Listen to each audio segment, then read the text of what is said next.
Carl Jung once hinted that the soul of a woman carries mysteries the world may never fully comprehend. Mysteries that are not written in books, not spoken out loud, and not easily seen. Yet when a woman embodies high spiritual power, the marks of it cannot be hidden. They are invisible to the eye, but undeniable to the soul. These marks are not about beauty, wealth, or charm. They are not achievements you can put on a resume. They are forces that shape her aura, the way she moves through life, the way the world reacts when she enters a room. And the truth is, most people don't understand them. Some are drawn to them like moths to flame, while others are unsettled, even frightened. But for those who can see, these marks reveal something extraordinary. Today we'll explore 5 unseen marks of women with high spiritual power, guided by the psychology of Carl Jung. Each mark is not just a trait, but a revelation, one that shows why such women live differently, why they feel more deeply, and why they often carry both blessing and burden. Stay with me until the end, because the final mark reveals why women of spiritual depth are almost always misunderstood, and why that misunderstanding is, paradoxically, proof of their power. Mark 1. The quiet presence that commands attention. Imagine a crowded room filled with noise, laughter, small talk, and chatter. Suddenly, a woman enters quietly, without announcement. She does not seek attention. She does not try to draw eyes. Yet somehow the atmosphere shifts. People glance at her. The energy changes, though no one can explain why. This is the first unseen mark, the aura of quiet presence. Carl Jung spoke of what he called the mana personality, the individual who carries within them a mysterious, almost magical energy that makes others feel they are in the presence of something greater than ordinary. It is not about appearance, it is not about behavior. It is about a subtle spiritual gravity, an unspoken authority. A spiritually powerful woman radiates stillness that is louder than words. Her silence unsettles some because silence is rare in a world addicted to noise. Others find it magnetic because in her presence, the masks and distractions of life momentarily fall away. This kind of presence cannot be faked. It cannot be rehearsed. It is not charm, which is external and performative. It is the residue of inner battles, won in solitude, of nights spent wrestling with shadows, of strength gathered not from applause, but from surviving storms no one else saw. People cannot always describe why they are drawn to her, but they feel it. They sense she carries something ancient, something timeless. That is the first unseen mark.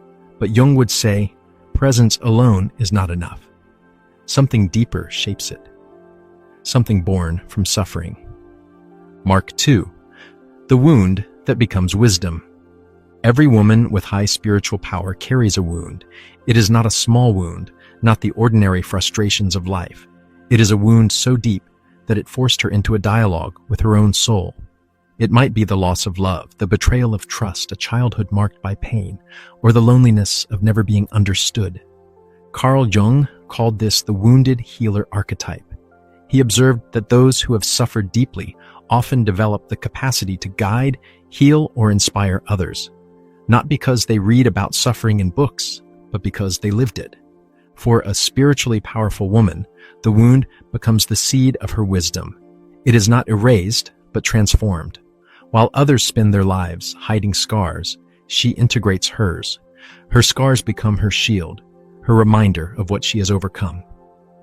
And because of this, when she looks into someone else's pain, she does not flinch. She does not judge. She does not offer shallow comfort. Her eyes alone communicate. I have been there. And I survived. This is why people trust her, why they confide in her, why they feel safe even in their brokenness around her. She doesn't speak from theory.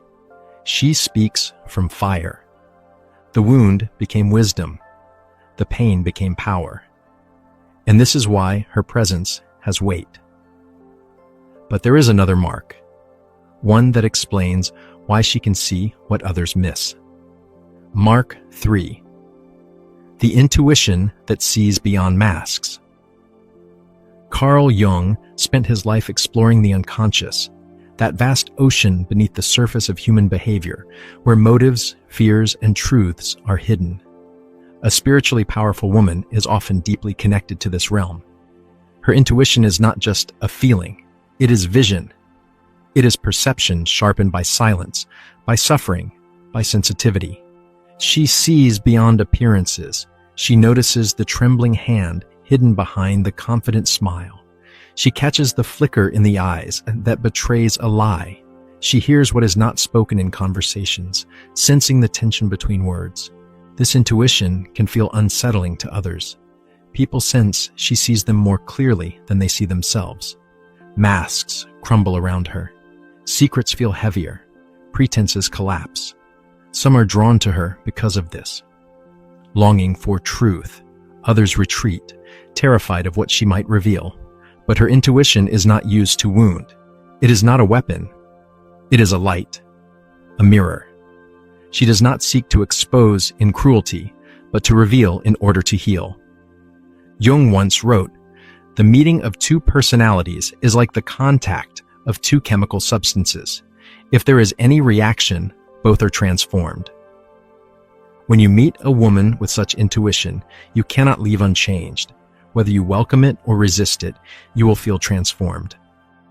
But this gift of vision comes with a price, the need for solitude. Mark 4, the relationship with solitude. We live in a time when solitude feels like a punishment. People run from silence. They drown themselves in distractions, in screens, in noise. But a woman with high spiritual power is different. She embraces solitude not as emptiness, but as fullness. Carl Jung saw solitude not as isolation, but as the sacred chamber where the unconscious whispers truths. He believed that without solitude, one cannot hear the soul. For this woman, solitude is not something to fear. It is something to seek. It is her temple, her sanctuary, her forge. In solitude, she listens. In solitude, she heals. In solitude, she gathers strength. Picture her sitting alone in a cafe, not scrolling through her phone to escape discomfort, but staring thoughtfully into space, comfortable in her own company. That stillness is not loneliness. It is the sign of someone who has befriended herself. But this relationship with solitude often makes her misunderstood. People assume she is lonely, or strange, or unapproachable. They project their own fear of silence onto her. They cannot understand that her solitude is not a prison.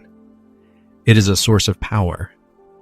And yet, to embrace solitude means she has also embraced something most people avoid at all costs, the confrontation with darkness.